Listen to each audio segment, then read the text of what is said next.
Hello everyone, स्वागत है आपका wisdom classes way to success channel पर। आज के इस वीडियो में हम एक्सप्लोर करेंगे न्यूटन्स लॉ ऑफ मोशन का बहुत ही इंटरेस्टिंग टॉपिक इम्पल्स। तो आइए जानते हैं क्या होता है इम्पल्स। जब हम किसी भी बॉडी पर कोई भी स्ट्रॉन्ग फोर्स बहुत छोटे टाइम के लिए लगाते हैं, बहुत शॉर्ट ड्यूरेशन के लिए लगाते हैं, तो उसके जो मोमेंटम में चेंज आता है उसे अपने कहते हैं इम्पल्स। तो इम्पल्स की डेफिनेशन क्या होगी? Impulse is the change in momentum when a force is applied for very short duration.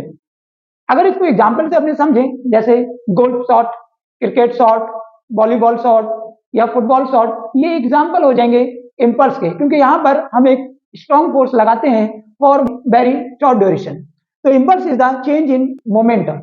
अगर मैं न्यूटन्स लॉ से बात करूं, from Newton's second law, from Newton's second law, Newton second law कहता है कि F is equal to delta P upon delta T. अगर मैं यहां से डेल्टा पी की वैल्यू को निकालूं तो डेल्टा पी की वैल्यू मुझे मिलेगी एफ डेल्टा टी। इस इक्वेशन को और इस इक्वेशन दोनों को मैं कंबाइन करूं तो मुझे यहां से मिलेगा impulse is equal to change in momentum, और चेंज इन मोमेंटम की वैल्यू क्या आई? Force into time duration for which force is act. ये फार्मूला हम तब लगाएंगे जब फोर्स कैसा हो? कांस्टेंट। एक constant force delta T duration के लिए लगा तो इसमें जो मोमेंटम में चेंज आया वही हमारा क्या होगा? इम्पल्स।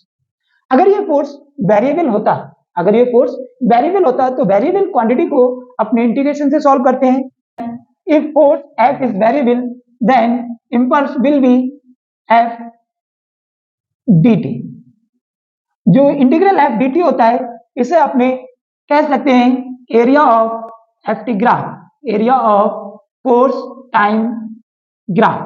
तो ये हो जाएगा area of force time graph. आइए इसको अपने देखते हैं कि ये वेक्टर क्वांटिटी है या स्केलर। तो फोर इम्पल्स क्या है? चेंज इन मोमेंटम, और मोमेंटम जो है वो वेक्टर क्वांटिटी है, इसलिए इम्पल्स भी क्या हो जाएगा? Vector quantity. तो यूनिट इम्पल्स की हो जाएगी न्यूटन सेकेंड या किलोग्राम मीटर पर सेकेंड। तो आइए अब अपने इसके यूनिट के बारे में डिस्कस करते हैं कि इम्पल्स की यूनिट क्या होती है और इम्पल्स स्केलर क्वांटिटी है या वेक्टर। तो देखो इम्पल्स क्या है? चेंज इन मोमेंटम, और मोमेंटम एक वेक्टर क्वांटिटी है, तो इम्पल्स भी क्या होगा? Vector quantity. So impulse is a vector quantity. अगर मैं बात करूं इसकी यूनिट की, तो फोर्स की यूनिट होती है न्यूटन और टाइम की होती है सेकंड, तो इसकी यूनिट हो जाएगी न्यूटन सेकंड। अगर मैं चेंज इन मोमेंटम से देखूं तो मोमेंटम की यूनिट होती है किलोग्राम मीटर पर सेकंड, तो एसआई यूनिट हो जाएगी, SI unit of impulse is kilogram metre per second, और इसे अपने न्यूटन सेकंड भी लिख सकते हैं ना, न्यूटन सेकंड। ये तो बात हुई इम्पल्स के थ्योरेटिकल कॉन्सेप्ट की। तो आइए आगे हम डिस्कस करते हैं इम्पल्स से रिलेटेड कुछ प्रॉब्लम्स जो नीट और जेई के लिए काफी इंपॉर्टेंट होती हैं। तो आइए सबसे पहले हम डिस्कस करते हैं इस प्रॉब्लम को। इस प्रॉब्लम में मैंने दो केस लिए हैं, जब एंगल हमें हॉरिजॉन्टल के साथ दे रखा हो और जब एंगल हमें वर्टिकल के साथ दे रखा हो। यहाँ पे बच्चे कंफ्यूज ये हो जाते हैं कि उन्होंने पढ़ा ये होता है कि एंगल हॉरिजॉन्टल के साथ दे रखा है, आ गया वर्टिकल के साथ, तो बच्चे यहाँ गलत कर देते हैं। इसलिए मैंने इस प्रॉब्लम में दोनों केसेस को डिस्कस करने की कोशिश की है। तो आइए समझते हैं। देखो, जब कोई भी चीज या कोई भी वेलोसिटी एंगल पर दे रखी है तो उसको हमें दो कंपोनेंट, रेक्टेंगुलर कंपोनेंट में डिवाइड करना होता है। तो सबसे पहले हम इसके रेक्टेंगुलर कंपोनेंट बनाते हैं और देखते हैं कि किस डायरेक्शन में मोमेंटम का चेंज हो रहा है। तो इस क्वेश्चन में यही बोला है कि एक बॉल है, बॉल को आगे टकरा रही है, तो यहां पर जो बॉल की वजह से बॉल को मोमेंटम इंपार्ट होगा उसकी वैल्यू कितनी होगी। तो हमें यहाँ पे जो बॉल को इंपल्स मिलेगा उसे कैलकुलेट करना है, और यहाँ पर मैंने एंगल लिया है हॉरिजॉन्टल के साथ और यहाँ पर लिया है वर्टिकल के साथ। तो आइए देखते हैं कैसे कंपोनेंट डिवाइड होंगे इसके। तो अगर ये वाला एंगल थीटा है तो ये वाला भी थीटा होता है। इधर इसका मोमेंटम आ जाएगा एक्स डायरेक्शन में M B cos theta, Y direction में इसका मोमेंटम आ जाएगा एम बी साइन थीटा, क्योंकि जिसके साथ एंगल बना रहा हो उधर कंपोनेंट आता है कॉस, जिसके साथ नहीं बना रहा हो उधर होता है साइन। तो यहां पर भी मैं देखूं, अगर ये एंगल थीटा है और ये भी थीटा ही एंगल है, तो ये वाला भी एंगल थीटा हो जाएगा। एक्स डायरेक्शन में मोमेंटम आ जाएगा एम बी कॉस थीटा, और वाई डायरेक्शन में मोमेंटम आ जाएगा एम बी साइन थीटा। तो यहां पर अगर मैं इस फिगर में कंपोनेंट डिवाइड करने के बाद देखूं तो पहले वाई डायरेक्शन में मोमेंटम था m b sine theta, finally y direction में मोमेंटम क्या रहा? M b sine theta. तो बाई डायरेक्शन में कोई मोमेंटम में चेंज आया नहीं, तो बाई डायरेक्शन में यहाँ कोई मोमेंटम में चेंज नहीं आया। तो along y direction delta P by direction के अलोंग इनिशियल और फाइनल कैसा रहा, सेम। तो यहाँ पर मोमेंटम हो जाएगा 0। बाई डायरेक्शन में फाइनल मोमेंटम, बाई डायरेक्शन में इनिशियल मोमेंटम, और दोनों मोमेंटम की वैल्यू क्या है, इक्वल है, m b sine theta minus m b sine theta. तो दोनों मोमेंटम कैसे हैं, इक्वल। तो बाई डायरेक्शन में मोमेंटम में कोई भी चेंज नहीं है। अब देखो एक्स डायरेक्शन में अगर मोमेंटम इधर है तो फाइनल मोमेंटम इधर है, तो यहाँ मोमेंटम में चेंज आ रहा है क्योंकि मोमेंटम वेक्टर क्वांटिटी है। Along X direction delta P X, X direction में final momentum minus x direction में initial momentum. Final momentum negative X direction में, तो मैं इसे लिख दे रहा हूं M B cos theta. Initial momentum plus X direction में, तो इसको मैं प्लस लिख दे रहा हूं एम बी कॉस थीटा। देखो ये माइनस दोनों ऐड हो जाएंगे, तो मोमेंटम हो जाएगा माइनस का 2 एम बी कॉस थीटा। तो मोमेंटम चेंज जो आ रहा है वो एक्स डायरेक्शन के अलोंग आ रहा है, और हम जानते हैं कि जो नेट मोमेंटम में चेंज आएगा वो क्या होगा, दोनों का vector sum delta P x square plus delta p y square. Delta p y की वैल्यू क्या है, 0 है, तो चेंज इन मोमेंटम किसके इक्वल आएगा, एक्स डायरेक्शन के मोमेंटम के इक्वल।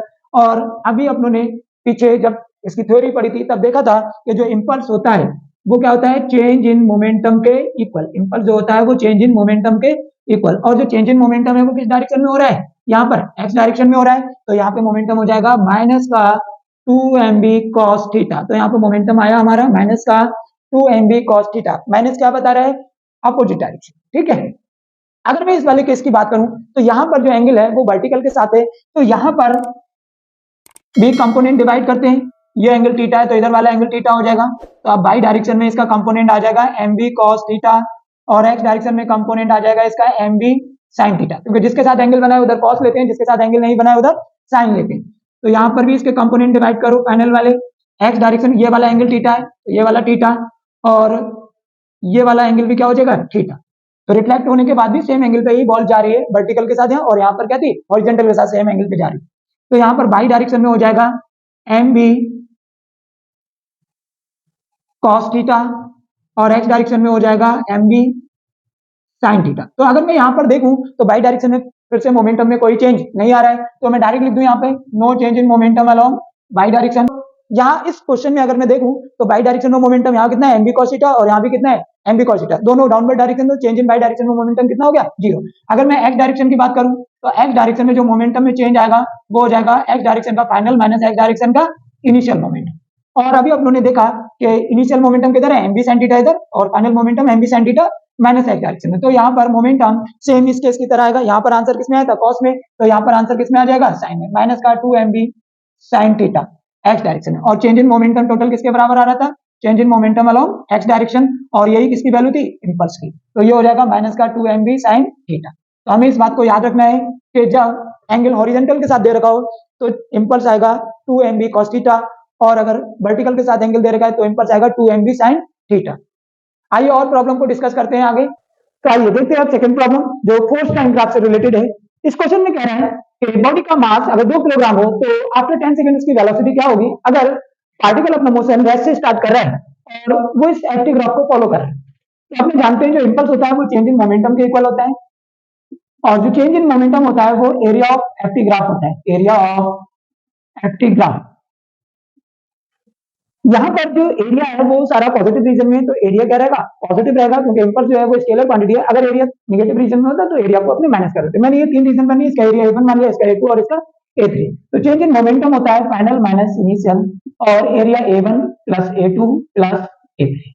तीनों जो एरियाज बने हैं वो पॉजिटिव रीजन में, इसलिए मैंने यहाँ पे पॉजिटिव लिया। अगर कोई एरिया नेगेटिव रीजन में बनना होता तो उसको मैं यहाँ पे माइनस कर रहा था। तो दूसरी बात ये कि इस क्वेश्चन में वेलोसिटी आफ्टर 10 सेकंड पूछी है, तो एरिया मैंने 10 सेकंड तक का लिया है। अगर वेलोसिटी आफ्टर 8 सेकंड पूछता तो मैं एरिया 8 सेकंड तक का लेता, तब लेता A1 प्लस A2। तो अगर मैं फाइनल वेलोसिटी v मान लूं तो फाइनल मोमेंटम हो जाएगा mass into velocity. Particle motion start right से कर रहा है तो इनिशियल वेलोसिटी 0 होगी, तो इनिशियल मोमेंटम भी क्या हो जाएगा, 0। ये ट्रायंगल बनना है, अपने जानते हैं कोई भी ट्रायंगल है और ये उसका परपेंडिकुलर होता है, ये बेस होता है, या इसको मैं हाइट कह दूं तो इसका जो एरिया हो जाएगा 1/2 बेस इंटू हाइट। तो इसमें 1/2 बेस हो जाएगा 4, हाइट हो जाएगी 20, प्लस ये रेक्टेंगल है, रेक्टेंगल का एरिया जो होता है लेंथ इंटू विड्थ। तो यहाँ पे लेंथ हो जाएगी 8 माइनस का 4, 8 माइनस का 4 और विड्थ हो जाएगी 20 प्लस ये ट्रायंगल है तो 1/2 बेस इंटू हाइट, बेस हो जाएगा 10 माइनस 8, हाइट हो जाएगी 20। इसको सॉल्व करेंगे 2 से डिवाइड करेंगे 4 को तो 2 आ जाएगा, 2 का 20 से मल्टीप्लाई करेंगे तो 40 आ जाएगा, प्लस यहाँ से 4 आ जाएगा, 20 से मल्टीप्लाई करेंगे तो 80 हो जाएगा, प्लस 20 मास 2 kg दे रखा है तो 2 भी हो जाएगा माइनस का 0, तो 2 भी इज इक्वल टू हो जाएगा 140। यहाँ से वेलोसिटी ऑफ पार्टिकल आ जाएगी 70 मीटर पर सेकेंड। तो इस तरीके से कोई भी फोर्स टाइम ग्राफ दे रखा है और अपने से वेलोसिटी पूछे तो आप लोग को क्या करना है, एरिया ऑफ एक्टिव ग्राफ के बराबर रखना है इम्पल्स, और इम्पल्स क्या होता है, चेंज इन मोमेंटम, वहां से अपने वेलोसिटी कैलकुलेट करना है। Next problem force time graph से रिलेटेड है और इस क्वेश्चन में अपनों से पूछा है कि बॉडी 0 से 8 सेकंड में कितना मोमेंटम एक्वायर कर लेगी। ये दो मैंने फोर्स टाइम ग्राफ बनाए हैं इनके लिए। तो ये एफटी ग्राफ है और ये भी एफटी ग्राफ है। यहाँ पर अपने देख सकते हैं ये कोसाइन कर्व बनना है ना, माइनस से स्टार्ट हो रहा है और ये साइन कर्व है। यहाँ पे अगर मैं ये देखूं तो ये जो लूप है इसका ये हाफ लूप है। अगर इस लूप का एरिया में ए मान लूं तो यहाँ पे एरिया हो जाएगा a/2 और यहाँ भी एरिया कितना हो जाएगा a। यहाँ पर अगर मैं देखूं तो एक लूप ऊपर बनना है और एक लूप नीचे बनने का एरिया। हम जानते हैं कि जो इम्पल्स होता है वो चेंज इन मोमेंटम के इक्वल होता है और चेंज इन मोमेंटम जो होता है वो एरिया ऑफ एफटी ग्राफ के इक्वल होता है। आपने से पूछा है 0 से 8 सेकंड में, तो एरिया आप लोगों को 0 से 8 सेकंड का है। अगर इस पूरे लूप का एरिया ए है तो ये हाफ लूप है, इसका एरिया a/2। अब ये पॉजिटिव रीजन में है तो इसका एरिया पॉजिटिव और ये लूप जो है वो नेगेटिव रीजन में है तो इसका एरिया नेगेटिव, क्योंकि इम्पल्स जो है वो वेक्टर क्वांटिटी है इसलिए। अब मोमेंटम एक पार्ट मान लिया मैंने p, तो एरिया हो जाएगा ये नेगेटिव है तो माइनस का a/2, ये पॉजिटिव लूप है तो प्लस का है, इसका माइनस का a/2, तो मोमेंटम एक पार्ट कितना आ गया जी। इसी तरीके से यहाँ पर देखिए ये पूरा जो लूप है वो पॉजिटिव है और ये पूरा लूप क्या है, नेगेटिव है। एरिया ऑफ एक्टिव ग्राफ जानते हैं कि इक्वल होता है वो चेंज इन मोमेंटम होता है और चेंज इन मोमेंटम किसके इक्वल होता है, एरिया ऑफ एक्टिव ग्राफ। तो यहाँ पर इस वाले लूप का एरिया जो है वो प्लस ए है और इस वाले लूप का एरिया क्या होगा, माइनस ए होगा। तो यहाँ भी मोमेंटम एक्वायर्ड होगा, मोमेंटम एक्वायर्ड होगा वो कितना हो जाएगा जी। तो यहाँ पर दोनों केसेस के लिए 0 से 8 सेकंड में जो मोमेंटम एक्वायर होगा वो क्या होगा। अगर आपसे ये कहता कि 4 सेकंड में मोमेंटम बताइए तो 4 सेकंड में मोमेंटम एक्वायर्ड होता इस लूप के एरिया के इक्वल होता। अब यहाँ पे 8 सेकंड में कहते हैं जितना पॉजिटिव एरिया उतना नेगेटिव एरिया, टोटल एरिया क्या होगा, तो मोमेंटम में क्या दी। तो इस तरीके से भी प्रॉब्लम आती है।